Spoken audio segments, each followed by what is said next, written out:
You are listening to Personalization Outbreak, a podcast about the collapse of traditional corporate standards in today's more personalized world. I'm Glenn Llopis. I'm a leadership strategist, author, contributor to Forbes, and founder of the Leadership in the Age of Personalization movement. On this show, I'm interviewing executives across multiple sectors to find out how the balance between standardization and personalization can exist. Hello, everyone. Welcome back to the Earning Conviction series, part of the Personalization Outbreak podcast. I'm Glenn Llopis. I'd like to talk about two things I keep running into at opposite ends of my work that turn out to be the very same thing. The first I call the conviction crisis. Now, this shows up in accomplished adults, leaders, executives, people who by every outside measure have made it, who've quietly lost contact with who they actually are, the things that really matter to them. Now, the second I call the editing crisis. Now, this shows up with teenage groups, young adults who are being shaped to fit in before they ever get the chance to know who they are in the first place. Same wound, two ages. Stay with me. Gets interesting. Now, for adults, the work is recovery. They're reclaiming who they are. While teenagers and young adults, it's prevention, helping them claim it before it gets edited away. Now, if you have been following me for a while, you've probably filed me under either personalization or reinvention, and I certainly understand why. See, but underneath it all, every version of that work, the thing I've been solving for is this: conviction. And that's what this series is all about. Now, you might think this is a bit soft. It isn't. It's actually the opposite.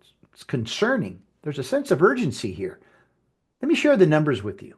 See, let's start with the mass accelerant, artificial intelligence, AI. In a 2025 survey of 1,000 office workers, 45% said they now trust AI more than the humans they work with. And half of executives said they'd rather answer to an AI bot than to a person. 45% trust AI more than the humans they work with. Half of executives would rather answer to it. How about this? Nearly 3 in 4 teenagers have already used an AI companion. And 1 in 3 who use one now choose it over a real person. That's concerning. See, on both ends of the wound, people are handling the most human thing they have, who they are, to a machine. They're literally handing over who they are to a machine. And we already mentioned the two crises. So what are they really handing over to a machine if they're not convicted or if they've been edited already? See, and that's what's happening now underneath the ground that's already given way. See, trust in our institutions is at 27%. Congress sits at 9%. Now, the Gallup poll noted these two figures: 27% across all institutions, 9% with Congress. See, 21% of Americans believe the next generation will be better off. Only 21%? In fact, Edelman's study of 2026, they're the ones that do the big trust barometer. 21%, next generation will be better off. See, here's the part I'll own. See, I published this diagnosis in 2019 in one of my Forbes.com articles. Now, I didn't call it the conviction crisis. I didn't call it the editing crisis. I called it falling into the standardization crisis. It's when you do as the institution says, because that's what you're rewarded to do, rather than hold on to part of who you are, your own thinking, the way you actually see the world. we have this tendency to just do what we're told inside this box we're given. And I understand it. I mean, if that's what you're being rewarded for and ultimately being paid for, it makes a lot of sense. But we don't find out until later that we're doing this at the expense of who we actually are. So now a teenager can rehearse being someone else with a chat box before dinner. And a leader can trust the tool in the room, the machine, more than the people in it. Something here doesn't sound right. But if you don't know who you are, Aeon will, AI will certainly decide for you. If you don't know who you are, AI will decide for you. And that's why I can't stay quiet about this any longer. So let me walk you through my discovery. Let me start with the word underneath both crises. It's the edit. Edit is the word. Nobody wakes up one morning and loses himself. That's not how it happens. That's not how life works. You begin to edit yourself, one small trade-off at a time. You soften the opinion that you would have made in the room uncomfortable. Again, you would have softened the opinion that would have made the room uncomfortable. You take the promotion that quietly cost you a piece of who you are. You begin to perform the version of you that gets rewarded. We talked about that earlier. And you eventually bury the one that doesn't, because over time, we unknowingly start losing ourselves as we give up our conviction, the things that we believe in, regardless of the environment around us, to fit in and to be more based on how we're rewarded. Now, you do this long enough, the person running the meeting is a pretending. It's pretending. They're faking it. They're performing. And the real you is somewhere underneath, waiting. In fact, this might be happening right now in the meetings that you're in. The very people leading it might just be faking it or pretending, and they don't even know it. It's not that they're doing it intentionally. Well, that might be the case. It's just that over time, you start becoming someone you're not. And here's what took me 20 years to see. It's the same edit at 15 and at 45 years old. See, the teenager trims who they're becoming just to belong, while the leader performs a confidence they stopped feeling years ago. Again, same wound, two ages, often under the same room. Often under the same roof. Now, you didn't lose yourself.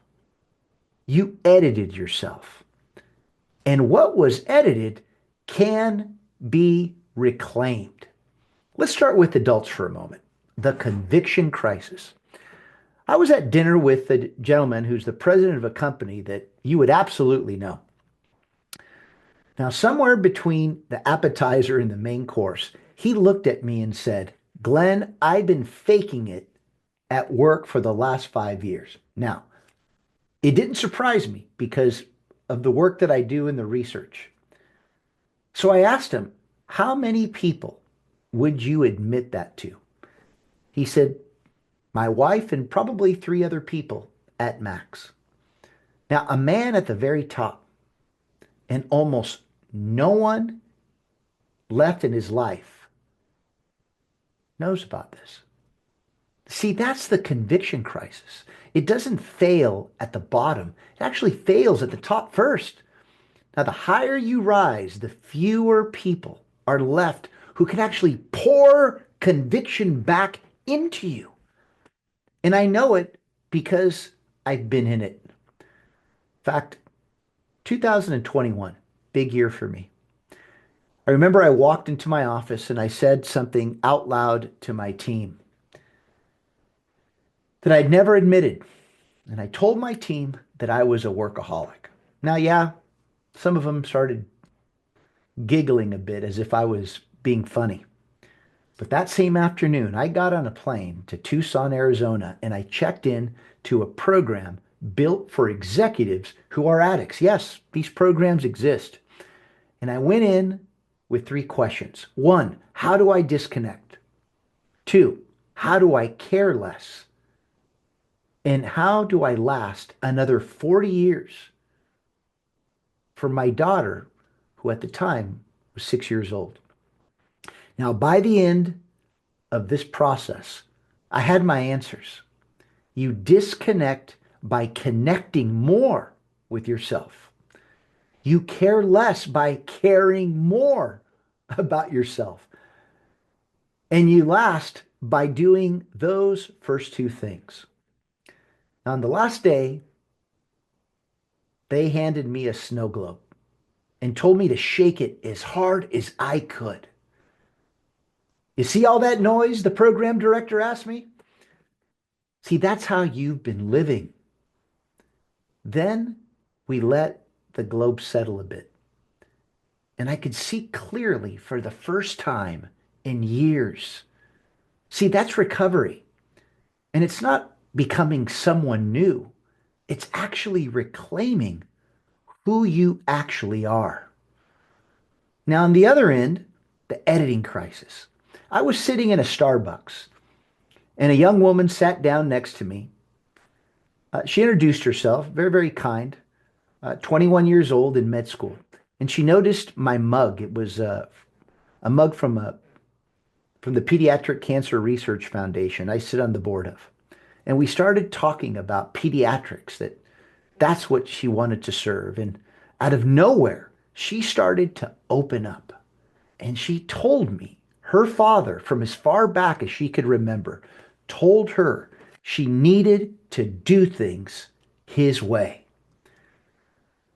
So I showed her what I was building for teenagers and young adults. She read it, looked at me, and said, if my dad had known how to name this, my life would have been completely different. Same wound, one generation upstream. The 45-year-old is in recovery, and the 15-year-old never got prevention. See, that's why I built Teens Unedited. And you can learn more at teens with an S unedited.com. Because the least expensive time to claim who you are is before anyone edits it out of you. So let me say the thing this whole series turns to. And this was never about becoming someone new. It's not here to reinvent you. I return the one you buried. Think about what a catalyst actually does. It doesn't add anything foreign. It actually accelerates a change the material was always capable of. See, that's you. You were always capable of this. You just got edited along the way and you didn't even know it. So reinvention was really never reinvention. It was reclamation. You could claim at 15 years old and you could reclaim it at 45. And that's the work. One proven method end to end so that you can spend the rest of your life leading and living from who you actually are. And if you want to understand exactly what that means, that's what my website's for. You can go to theglennyopis.com. TheGlennLLOPIS.com. And I'll explain all of it there. And that's how the work itself has evolved. For years, I solved for the identity crisis, and personalization was what I was after, to create that balance between standards that define you and personalization that unleashes you. And that the importance was to find that balance between standards and personalization, because as I've also seen, and what has made this identity crisis so real is its standardization when the business defines the individual, and where personalization comes into play, where the individual attempts to define the business. in search of a shared mission. These two forces that need each other are operating at the extremes. And when I was solving for the identity crisis, I solved for helping leaders break free from standardized work environments. Now I solve for one thing, and it's the conviction crisis, because I realized that standardization fights back hard. And if you don't have the conviction, the inertia will eat you alive. You won't reclaim anything. You'll just get deeper into the quicksand. Let me tell you what I mean, because it's becoming very popular right now, this conviction word, and a lot of people are borrowing it. See, conviction is actually leading and living from who you actually are and what really matters to you, and refusing to bargain that away for anyone's approval. See, that's the whole revolution, the individual revolution. And there's a door into it wherever you are. Recovery, if you're the adult. Prevention, if you're raising one. So how do you actually find out where you've been edited? See, that's the reason I built the Conviction Diagnostic. No cost. It takes about 3 minutes, extraordinarily revealing. And you could take it right now at convictiondiagnostic dot the Glenn, Glenn, Llopis, Llopis.com. Conviction Diagnostic dot the Glenn Now here's what it does. It doesn't score you. It actually maps you. Because when a leader loses conviction, it doesn't stay at work. We think it does. See, it hollows out the self. And then the loss reverberates outward. So if you're watching me on YouTube, this circle I'm creating, see, that's the hub. And that's the self. And then it reverberates outward into what I call the 5 rings. Let me walk you through them. See, the first ring, as I mentioned, is self, your own identity and meaning. Do you still know who you are, or are you just performing someone you think you're supposed to be? Now, fewer than half of people say they find real meaning in their work. The second ring is home, family, and presence. Are you the same person at the dinner table that you are, or I should say that you're performing at work? See, 1 in 3 people say they can't balance the two. The third ring is organization. Let me take you back. It starts with self. You have a conviction deficit. You bring that home, and then it goes back into your organization, the workplace, when the leaders go hollow. It isn't just sad, it's expensive. In fact, $10 trillion a year lost in disengagement globally, about 9% of the global GDP. The fourth ring is community, that sense of belonging. I mean, do you have people who actually know the real you? How about if I told you that about half of adults say they're lonely? The fifth ring is generation, such as the next generation. What you pass on, what the next generation inherits from the way you lived. Only about a third of the next generation expect a better future. From the most private thing you have, who you are, all the way out to what you leave behind, your legacy. The diagnostic actually shows you exactly which of those rings you've been editing yourself in. And most people are quietly stunned by what it names. Now, here's the part that stops me every time. See, I built these questions for leaders, for adults. But when you read those same questions to a teenager, young adult, just the questions, not the answers, they don't get confused. They actually lean in. They recognize themselves in many of them. As I've conducted focus groups across the country, I sit with how concerning that is. I mean, they're not adults. They're young adults, yes, and teenagers. I mean, the wound I spent 25 years finding in leaders is already forming in a 15-year-old, 16-year-old. See, the edit didn't start at 45. It started in the hallway, in a group chat, in a classroom, long before anyone handed them a title. Same five rings, just renamed for their world: self, home, school, their peers, and the screen, meaning their phone. And if you're a parent listening to this, that's the whole point. You don't wait for the crises, you prevent it. And that's why there are two doors into this work.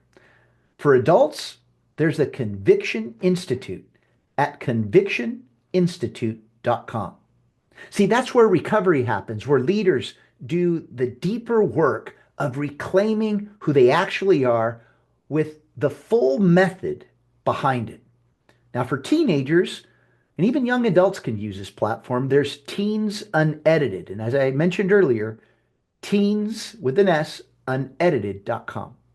Same engine, same wound, but prevention instead of recovery, helping them claim who they are before the world edits it out. One method, two ages, two doors. And here's what I've seen more times than I can count. In the same house, this exists in the same home. The exhausted leader performing confidence at work drives home to a teenager performing a version of themselves at school. Two people under one roof, both editing, neither one naming it because they don't know what to name it. They're just living it. And when one of them reclaims it, it gives the other one permission. That's the whole thing. That's what I'm here to catalyze. So here's what I want you to take from this.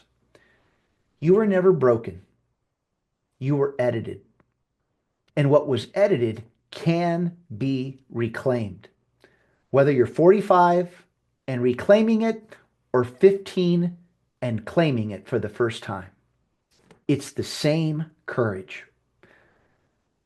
So let me leave you with the question most leaders can't answer in a sentence. Here we go. What do you solve for? Here's a clue. It's not your job title. It's not your function, because that's what you do. That's not what you solve. Now, if you don't know yet, that's okay. It's hard. That's exactly where this begins. So wherever you are, here's your first step. If you're a leader, take the conviction diagnostic. 3 minutes at convictiondiagnostic.theglenn TheGlennLlopis.com and find your five rings. Now, if you're a parent, take it for yourself first and then go to teensunedited.com and give your kid, your teenager, the version built for them. You'll see it. It's the unedited index. You'll see it. It's actually the first thing that pops up on the homepage. In fact, while you're there, you might as well, when they're done with that, ask them, read them the questions from the conviction diagnostic.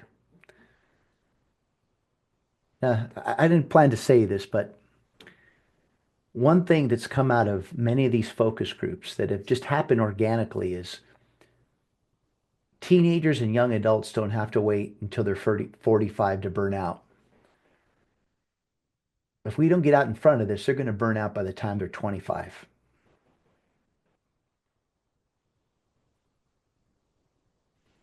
I know this is heavy, and it's heavy for us to carry these realizations and a version of yourself that isn't really you. And I know you can carry it a long time before you even feel the weight. So If something landed here in this message, if it caught you a little off guard, I don't think that was random.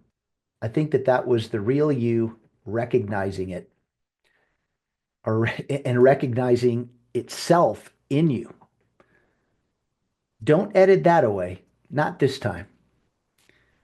And if you ever feel a little of that courage, hold on to what comes with it. It's what I leave with you at the end of every show, and I want you to take this with you. That when you earn conviction, when you reclaim yourself back, you will see things that others don't, do what others won't, and you'll keep pushing until prudence says quit. I'm Glenn Llopis, and this is the Earning Conviction series on the Personalization Outbreak podcast. Thanks for your time. I greatly appreciate you being on the journey with me. I'll see you soon. Thanks for listening to Personalization Outbreak. Make sure to subscribe so you never miss a show. If you enjoyed the content, visit ageofpersonalization.com to check out our free streaming video series and learn how to get involved in the movement. I'm Glenn Llopis. I wish you a good day, and remember, without strategy, change is merely substitution, not evolution.